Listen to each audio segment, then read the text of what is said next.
Hello guys, welcome to cine glimpse. ఈరోజు మరో interesting movie discussion తో మళ్ళీ మీ ముందుకు వచ్చాం. ఈ రోజు మనం చేయబోయే మూవీ రివ్యూ దేని గురించి అంటే శివ 4K అనమాట. నేను శివాని 4K లో చూశాను.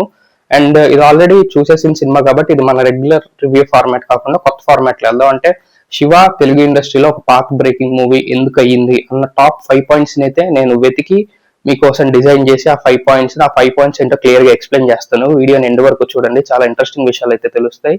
అసలు శివ ఎందుకు పాత్ బ్రేకింగ్ మూవీ అయ్యింది, పెద్ద పెద్ద డైరెక్టర్స్ నుంచి పెద్ద పెద్ద హీరోస్ నుంచి మనం ఒక ఏవి స్పెషల్ ఏవి కూడా రిలీజ్ చేశారు. అందరికి శివ ఎక్స్పీరియన్స్ ఎలా అనిపించిందో అనేది, సో ఎందుకు అందరికి అంత కొత్త ఎక్స్పీరియన్స్ ఇచ్చింది అన్న పాయింట్స్ అయితే నేను టాప్ 5 పాయింట్స్ పిక్ చేసి నేను మీకు క్లియర్ గా ఎక్స్ప్లెయిన్ చేస్తాను ఈ వీడియోలో. ఈ ఛానల్ కానీ ఎవరైనా కొత్తగా వచ్చింటే ఒక లైక్ అండ్ ఒక సబ్స్క్రైబ్ చేసేయండి, మీ ఫ్రెండ్స్ అండ్ ఫ్యామిలీతో కూడా షేర్ చేసేయండి. వీడియోని మాత్రం ఎండ్ వరకు చూడండి, చాలా ఇంట్రెస్టింగ్ గా ఉంటాయి. Interesting top 5 points. ఆ టాప్ 5 పాయింట్స్ ఏంటంటే sound and music, dialogues, screenplay, cinematography, direction. ఇవి టాప్ 5 పాయింట్స్ అనమాట. ఈ టాప్ 5 పాయింట్స్ గురించి స్టెప్ బై స్టెప్ నేను క్లియర్ గా ఎక్స్ప్లెయిన్ చేసుకుంటూ వెళ్తాను.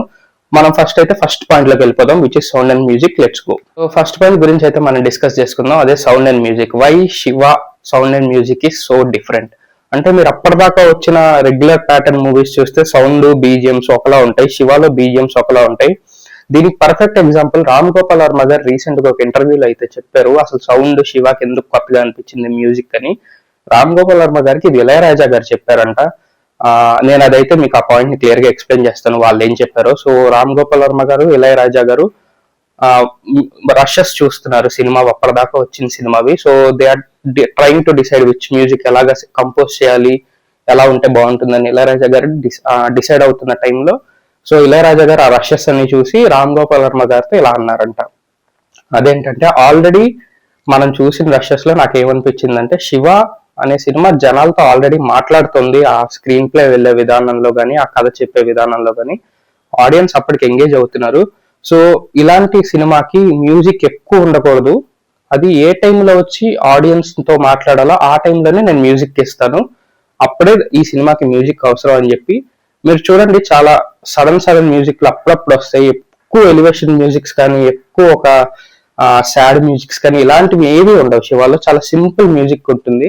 సో దానివల్ల ఆ మ్యూజిక్ ఎప్పుడైతే జనాలతో మాట్లాడాలో అప్పుడే మాట్లాడుతుంది, మిగతా అప్పుడు సినిమానే మాట్లాడుతుంది అన్న కాన్సెప్ట్ లో అయితే ఇళయరాజా గారు ఆర్జీవి గారికి క్లియర్ గా చెప్పారనమాట. సో ఇది వాళ్ళ మధ్యలో జరిగిన సౌండ్ గురించి కానీ, మ్యూజిక్ గురించి కానీ డిస్కషన్స్ అనమాట. సో ఇంత మాట వాళ్ళు చెప్పాక ఇంకా నేను దీని గురించి ఎక్స్ప్లెయిన్ చేయడానికి ఏం లేదు. సో ఇలా Shiva is different cinema, sound పరంగా, మ్యూజిక్ పరంగా, which is very natural music. అంటే మీకు ఏది ఆర్టిఫిషియల్ మ్యూజిక్ ఉండదు, ఒక షర్ట్ ఎగరడం కానీ, ఒక సైకిల్ తొక్కేటప్పుడు సైకిల్ సౌండ్ కానీ, ఒక కుక్కర్పు కానీ, which is very natural music. అందుకే శివ ఒక పాత్ బ్రేకింగ్ అయింది అనమాట సౌండ్ అండ్ మ్యూజిక్ లో.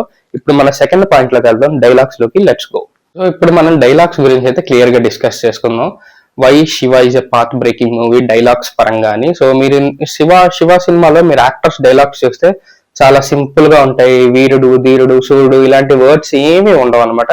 సింపుల్ న్యాచురల్ లాంగ్వేజ్ లో ఎలా మాట్లాడతాం అలాగే మాట్లాడతారు. ఇంకో ఇంట్రెస్టింగ్ పాయింట్ ఏంటంటే, ఈ డైలాగ్స్ లో మీరు శివాలో ఏ క్యారెక్టర్ మాట్లాడినా చూడండి, అవుట్ ఆఫ్ ద బాక్స్ వెళ్ళి మాట్లాడరు. అంటే ఏదో చేసేద్దాం పొడిచేద్దాం అన్న రేంజ్ లో మాట్లాడరు, అందరూ లాజికల్ గా మాట్లాడతారు. అంటే ఇప్పుడు ఇన్సిడెంట్ జరిగింది, దీనికి తర్వాత ఏం జరగచ్చు, దీన్ని మనం ఎలా హ్యాండిల్ చేయాలి అన్నది అందరూ లాజికల్ గా మాట్లాడతారు అన్నమాట. అవుట్ ఆఫ్ ద బాక్స్ వచ్చి నేను ఒక దెబ్బతో చంపేస్తా, 2 దెబ్బలతో చంపేస్తా ఇలాంటి డైలాగ్స్ ఏవి ఉండవు. ముఖ్యంగా నాగార్జున గారి డైలాగ్స్ మీరు క్లియర్ గా అబ్జర్వ్ చేస్తుంటే చాలా స్టేబుల్డ్ గా, కంట్రోల్డ్ గా, లాజికల్ గా మాట్లాడతారు. నాగార్జున గారి సినిమా అంతా చూడండి మీరు, శివ చాలా లాజికల్ గా మాట్లాడతారు. ఏవి అవుట్ ఆఫ్ ద బాక్స్ వచ్చి మనకి ఏవేవో పిచ్చి పిచ్చి డైలాగ్స్ అంటే జరగనివి చెప్పడం ఇలాంటి డైలాగ్స్ అయితే ఏమి ఉండవు అనమాట. ప్యూర్ లాజికల్ గా వెళ్తాయి అనమాట. అందుకని శివ డైలాగ్స్ పరంగా కూడా it's a different kind of cinema. జనాలు అందరూ షాక్ లో ఉన్నారు, అప్పటిదాకా వచ్చిన సినిమాలో డైలాగ్స్ విని ఈ సినిమాలో డైలాగ్స్ విని ఇలా కూడా ఉండొచ్చా డైలాగ్స్ ఒక సినిమాలో సింపుల్ గా అని. నాకైతే డైలాగ్స్ కూడా ఒక మంచి పాత్ బ్రేకింగ్ సెట్ ని అయితే క్రియేట్ చేసే శివ సినిమాకి. అంటే తెలుగు ఇండస్ట్రీలో అక్కడ స్విచ్ వచ్చింది, రియాలిటీగా మాట్లాడితే కూడా జనాలు చూస్తారు అన్న స్విచ్ ని అయితే రామ్ గోపాల్ వర్మ గారు తీసుకొచ్చారనిపించింది. మీకేమనిపించిందో కింద కమెంట్స్ లో చెప్పండి. ఈ వీడియో కానీ మీకు నచ్చినట్టయితే ఒక లైక్ అండ్ ఒక సబ్స్క్రైబ్ చేసేయండి. ఇప్పుడు మనం థర్డ్ పాయింట్ లోకి వెళ్ళిపోదాం. ఆ థర్డ్ పాయింట్ ఏంటంటే సినిమాటోగ్రఫీ. ఇప్పుడు మనం సినిమాటోగ్రఫీ గురించి అయితే క్లియర్ గా డిస్కస్ చేసుకుందాం. Why again cinematography is a path breaking route for Shiva అని. మీరు అగైన్ ప్రీవియస్ ఫిల్మ్స్ అప్పుడు కంపేర్ చేసుకుంటే హీరోని చూపించే విధానం కానీ, సీన్ చూపించే విధానం కానీ ఒకలా ఉండేది. కానీ మీరు శివ సినిమా పర్టికులర్ గా చూసుంటే మీరు హీరోని ఎక్స్పోజ్ చేయడంలో కానీ బ్యాక్ కెమెరా యాంగిల్స్ కానీ ఇప్పుడు ఒక పర్టికులర్ సీన్ లో ఆ నాగార్జున గారు సైకిల్ తొక్కుతూ ఉంటారు ఆ ముందు పాపను వేసుకుని. మీరు ఆ షార్ట్ చూడండి, మీకు సైకిల్ కింద నుంచి అంటే నాగార్జున గారి పాదం నుంచి టిల్ట్ అవుతూ అలా పైకి వచ్చి నాగార్జున గారి ముందుకు వస్తుంది అనమాట. సో ఆ పాదం సైకిల్ తొక్కే మూమెంట్ నుంచి నాగార్జున గారి బ్యాక్గ్రౌండ్ అంతా కవర్ చేస్తే అలా ముందుకు వచ్చి ఆ సినిమాటోగ్రఫీ అయితే ఒక ఇంటెన్స్ సీన్ ని క్రియేట్ చేయగలిగింది అలా చూపించే విధానంలో. అంటే ఇప్పుడు నాగార్జున గారికి ఏదో జరగబోతుంది అన్న ఒక ఇంటెన్సీని అయితే క్రియేట్ చేశారు అనమాట. అలానే చాలా షాట్స్ ఉన్నాయి. ఇప్పుడు మీరు క్లైమాక్స్ ఫైట్ లో చూడండి, రఘువరన్ గారి షర్ట్ ఇలా ఎగురుతూ ఉంటుంది గాలికి, అక్కడి నుంచి నాగార్జున గారిని చూపించడం కానీ ఆ ఫైట్ చూపించడం కానీ అదంతా చాలా డిఫరెంట్ కైండ్ ఆఫ్ సినిమాటోగ్రఫీ అనమాట.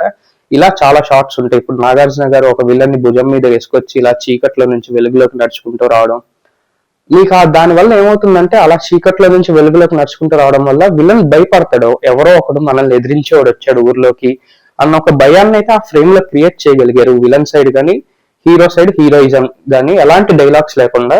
అది చాలా మంచి సినిమాటోగ్రఫీ అని చెప్పాలి. ఆ రోజుల్లో చాలా డిఫరెంట్ కైండ్ ఆఫ్ సినిమాటోగ్రఫీ అని చెప్పాలి. ఇది one of the biggest plus for Shiva. ఆ పాత్ బ్రేక్ అవ్వడానికి, శివ సినిమా కల్ట్ గా నిలిచిపోవడానికి, కల్ట్ టు క్లాసిక్ గా నిలిచిపోవడానికి నాకైతే పర్సనల్ గా ఇవి ఇలా అనిపించాయి అనమాట. మీకేమనిపించిందో కూడా కింద కమెంట్స్ చెప్పండి. ఇప్పుడు మనం ఫోర్త్ ఇంట్రెస్టింగ్ పాయింట్ లోకి వెళ్ళిపోదాం. అదే స్క్రీన్ ప్లే అనమాట. శివ స్క్రీన్ ప్లే ఎలా ఉందో ఫోర్త్ పాయింట్ లో క్లియర్ గా డిస్కస్ చేసుకుందాం. Let's go. సో ఇప్పుడు మనం ఫోర్త్ పాయింట్ అయితే క్లియర్ గా డిస్కస్ చేసుకుందాం. అదే స్క్రీన్ ప్లే అనమాట. Why screenplay is different of Shiva when compare to other films. ఇది పాత్ బ్రేకింగ్ ఎందుకైంది స్క్రీన్ ప్లేలో?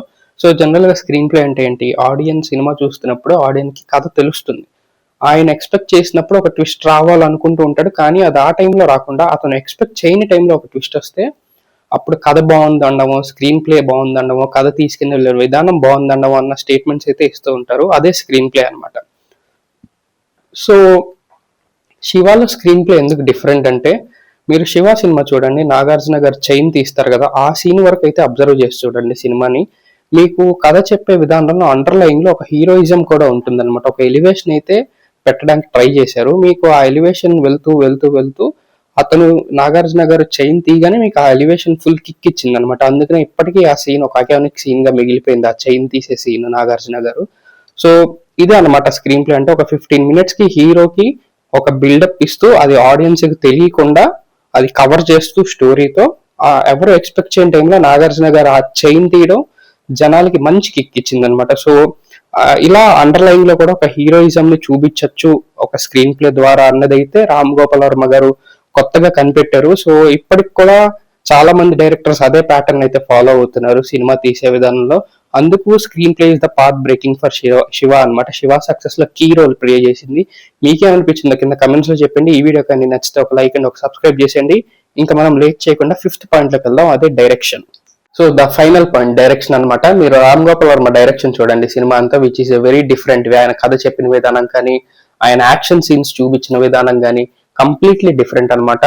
అప్పటిదాకా వచ్చిన ఒక ప్యాటర్న్ ఆఫ్ సినిమాస్ ని బ్రేక్ చేస్తూ ఇలానే తీయకూడదు సినిమా, ఇలా కూడా తీయచ్చని ఒక రియాలిటీ ఫైట్స్ ఇంట్రడ్యూస్ చేసి, మీరు అప్పట్లో ఫైట్స్ చూసుంటే ఆ టిషా అనే సౌండ్లు వచ్చి, గన్స్ పేల్చినప్పుడు ఫిష్ అనే సౌండ్లు వచ్చి, ఇలాంటి సౌండ్స్ వస్తున్న టైంలో రామ్ గోపాల్ వర్మ గారు అసలు ఇవేమీ లేకుండా ఒక హీరోకి ఏదో ఇంద్రుడు చంద్రుడు అంత ఎలివేషన్ లేకుండా సింపుల్ గా హీరోయిజంతో నడుస్తూ వచ్చి లాజికల్ మాట్లాడుతూ ఇలా కూడా ఒక హీరోయిజం క్రియేట్ చేయొచ్చని ఆయన డైరెక్షన్ లో చూపించారు. ఆయన తీసుకున్న యాక్షన్స్, ఆయన సెలెక్ట్ చేసుకున్న యాక్షన్ సీన్స్ కావచ్చు, చాలా న్యాచురల్ గా రియలిస్టిక్ గా నిజంగా కాలేజ్ లో గొడవలు ఇలానే ఉంటాయేమో అన్న ఇంటెన్సిటీని అయితే క్రియేట్ చేశారనమాట ఆయన డైరెక్షన్ లో.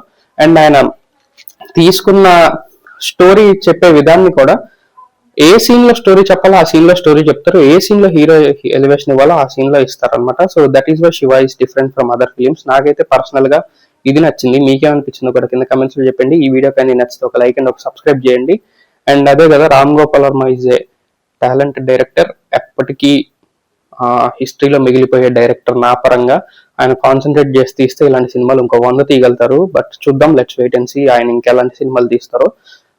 దిస్ ఈజ్ శివ 4K అనమాట. సక్సెస్ అవ్వడానికి the main reason Shiva success కి. ఇలాంటి ఇంట్రెస్టింగ్ వీడియోస్ అన్ని కేవలం సినీ గ్లిమ్స్ లోనే దొరుకుతాయి. ఈ వీడియో కానీ నచ్చితే ఒక లైక్ అండ్ ఒక సబ్స్క్రైబ్ చేసి మీ ఫ్రెండ్స్ అండ్ ఫ్యామిలీతో కూడా షేర్ చేసేయండి. ఇంకో ఇంట్రెస్టింగ్ మూవీ రివ్యూతో మళ్ళీ మీ ముందుకు వస్తాను. Until then see you all, bye by.